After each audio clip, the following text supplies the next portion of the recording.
en todas las situaciones nosotros que tenemos que mirar la parte de inteligencia, es decir, qué es lo que el adversario está haciendo para poder diseñar la estrategia que nos sirva a nosotros.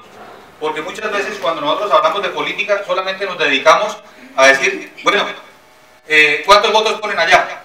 Ahorita ya lo explicó mi sargento mayor Martínez, sí, señor, y nos hizo la exposición pedagógica de cómo se halla el coeficiente, cómo se sacan los resultados, cuántas firmas hay que recoger.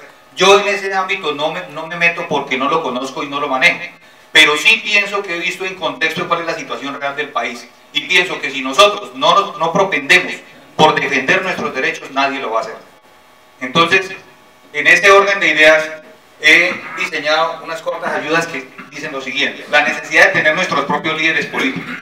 Les decía, ustedes saben que en las dictaduras de izquierda no hay derechos adquiridos, y si los hay, modifican o cambian la constitución para acomodarla a sus intereses, y no hay. Y las primeras víctimas normalmente de las dictaduras de izquierda son los militares.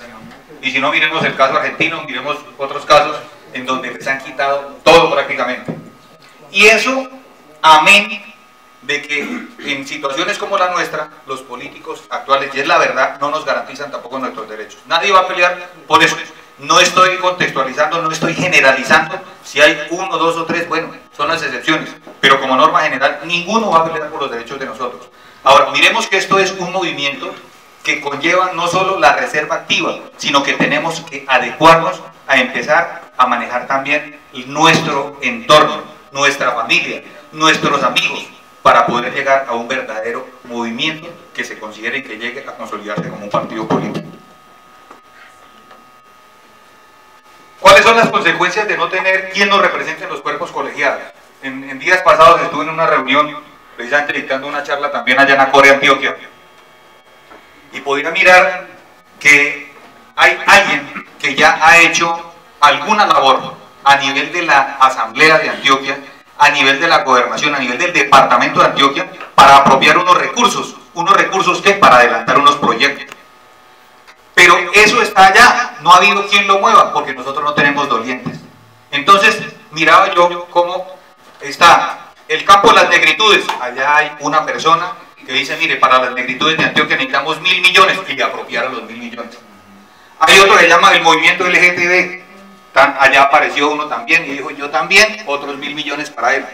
A la reserva no nos apropiaron nada porque no hubo quien lo pidiera en ese momento. Está diseñado el rubro, está todo, pero no hay quien lo pida, no tenemos doliente. Entonces, eso es lo que hace y lo motiva a uno para decir, hombre, ¿cómo es posible que nosotros no tengamos un representante en los cuerpos colegiados que pueda pelear por eso y decir, eso es así? Y si nosotros no tenemos proyectos reales en las regiones, no vamos a conseguir votos, porque los votos se consiguen con proyectos. Entonces, claro, cuando llega el de las negritudes y dice, mire lo que hizo ese proyecto, pues todos van a votar por él. Cuando llega el de los LGTB y dice, mire, hice este proyecto para ellos, toda esa comunidad va a votar por él y los allegados a ellos también. Pero si nosotros vamos a decir simplemente, mire, nosotros dimos la vida por la patria y el patriotismo y ya, y de ahí no salimos, pero el proyecto real no se ve, no va a haber votos.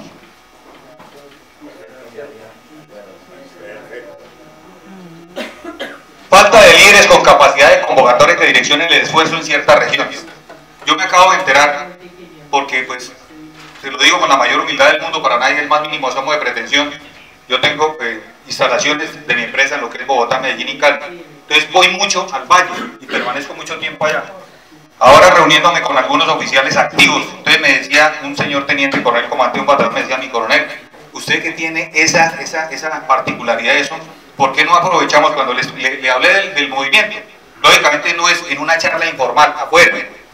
Porque es que a nosotros, entre otras, nos han castrado mentalmente desde la misma escuela militar. Excúsenme, pero así es. Cuando uno llegaba de cadete y decía, permiso para hablar mi cadete, decía, no, aquí no venga a hablar pendejadas, aquí todo está escrito, aquí tienes que cumplir. ¿Sí? Entonces nosotros nos acostumbramos a eso. Entonces él me decía, mi coronel, ¿por qué no se maneja, mire, en tal y en tal y en tal municipio de mi jurisdicción, el sargento X es concejal, el sargento Y es edil, el sargento otro es concejal, hay un teniente coronel, que maneja la comunidad, Le digo, hombre, mándeme los contactos y yo empiezo a mirar quién puede liderar eso en el valle. pero es así. Así es como realmente se manejan las cosas. Ya conseguí por allá, en el Meta tengo, yo no sé si hay aquí alguien del Meta, ¿sí?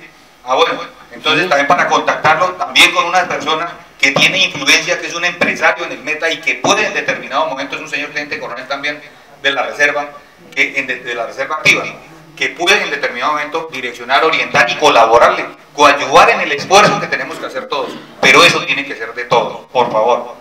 Entonces es el manejo de esos líderes, porque si no nosotros no vamos a hacer nada.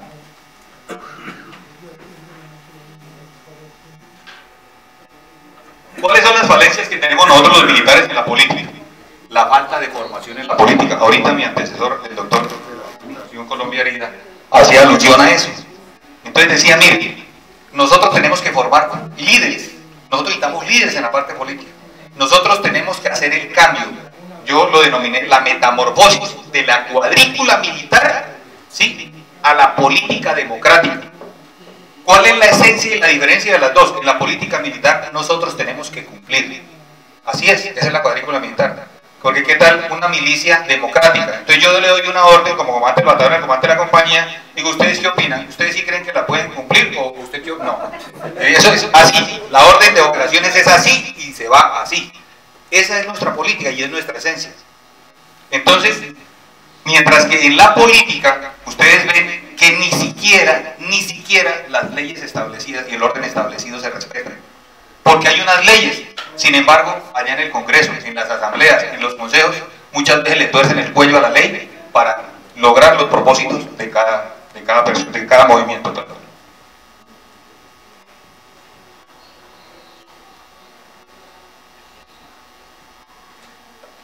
Nosotros, muchas de las personas que están aquí dirán, pero bueno, ¿por qué nos va a hablar ahora el coronel de la parte del enemigo? Cuando yo hablo del enemigo, hablo simplemente del adversario, y el adversario existe en todos los campos. Si bien es cierto, en el campo militar tenemos el enemigo militar, en el campo comercial tenemos la competencia, en el campo administrativo también tenemos. Entonces es simplemente, si nosotros, como les decía inicialmente, no sabemos cómo está actuando la contraparte, o cómo está actuando el adversario o la competencia, pues no podemos diseñar la estrategia para poder llegar a cumplir las metas que nosotros nos hemos tratado. Entonces miremos qué hizo la izquierda. La izquierda, que ha tenido una concepción desde hace mucho tiempo, y entonces ustedes saben que ellos diseñaron su plan estratégico hace mucho tiempo. ¿Qué hicieron? Dijeron, nosotros necesitamos un partido político que nos defienda allá en el Congreso, que nos defienda en todas las instancias, y eso se ha venido gestando y ellos sí lo han sabido cuidar. Si ustedes recuerdan, cuando se gestó la Unión Patriótica, ellos mismos lo denominaron un partido de guerra, pero allá en la parte clandestina, ante la sociedad colombiana, no existía ese nombre ni ese mote. Ellos, dentro de sus estatutos, decían Unión Patriótica, un partido de guerra. Tenía su propio órgano de difusión, todos recuerdan La Voz Proletaria, ¿cierto? Que era un pasquín ahí, tipo periódico tabloide, que repartían, y lo repartían ¿en dónde? Donde tenían el caldo de cultivo de la inconformidad, es decir, en los estratos 1, 2 y 3. Entonces, ¿y qué pasa? Uno tiene que ser consciente de algo. Nosotros aquí muchas veces hablamos de los comunistas, de los mamertos, de una cantidad de cosas, pero es que no echamos para atrás. Todos fuimos jóvenes. Yo soy boyacense, pero llegué aquí a Bogotá a los 12 años, a ser parte de mi bachillerato, a completar mi bachillerato. Y me acuerdo, estando estudiando, alguna vez llegaron unos líderes de la Universidad Nacional a sacarnos allá y nos dijeron, chinos, porque estamos peleando contra la bota militar y el imperialismo yanqui, la famosa retaíla desgastada de los mamertos. Y uno, un pelado de 12, 13 años, pues se siente Simón Bolívar libertando esta vaina, así sencillo. Pero ¿qué era lo que uno en el fondo buscaba? No era tanto eso, era, excúsenme el término, la llama, era capar clases. ¿Por qué? Porque uno salía y tal, pero cuando uno se daba cuenta, ya habían volteado un carro de los teléfonos, le habían prendido candela y ellos ya se habían ido. Cuando llega la fuerza disponible, la policía, ¿quién estaba? Unos peladitos de 12 y 13 años, entrompando, como decimos vulgarmente o coloquialmente. Eso, a mí, recuerdo que me colocaron un bolillazo por ahí en la espalda, que si no es por otro compañero que también le clavaba un ladrillo por ahí en el casco al policía, me hubiera acabado a palo. Todavía me duele cuando me acuerdo. ¿Sí? Entonces dicen que la izquierda es buena por ahí hasta los 25 años. Es estúpido el que piensa en la izquierda después de los 25 años. La combinación de todas las formas de lucha para llegar al poder. Entonces miremos una cosa. Aquí es donde vamos a ver ¿Cuál es la combinación de todas las formas de lucha para llegar al poder? Cuando en el año 89 vino la caída de la Unión Soviética, el muro de Berlín y todo eso, y se cambió, se acabó la Guerra Fría, entonces fue cuando vino la campaña, y ustedes pudieron escuchar a Ollanta Humala lanzar la campaña bolivariana por una nueva Colombia, porque ahí unía a Venezuela, Colombia, Ecuador, Perú y Bolivia. Entonces miremos